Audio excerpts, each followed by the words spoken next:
បានបងអូនអើយកុំភ័យបងជាកវីជាថ្នមបងពេទៅណាមកណាក៏មិនខ្មាំងទេអូនប៉ុននឹងដែរមានអីត្រូវព្រួយនៅជាមួយបងនួនល្អកុំគិតបងស្មោះអូនពិតស្នេហ៍តែត្រីមួយជួបគ្នាថ្មី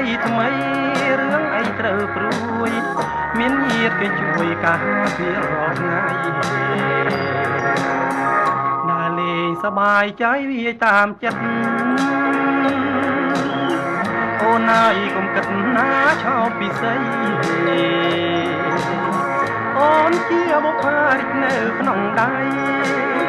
បងជាកវីដឹងជាប់អរ៉ាបងស្រឡាញ់អូនដូចក្បូននឹងទឹករាល់ពេលយប់ព្រឹកនឹកឈ្មោះបុប្ផា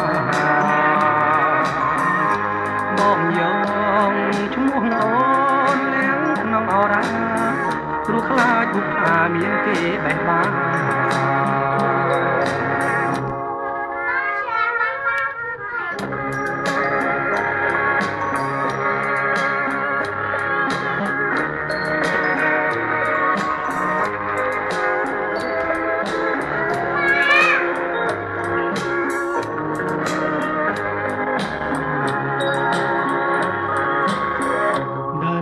សបាយใจវាយតាមចិត្ត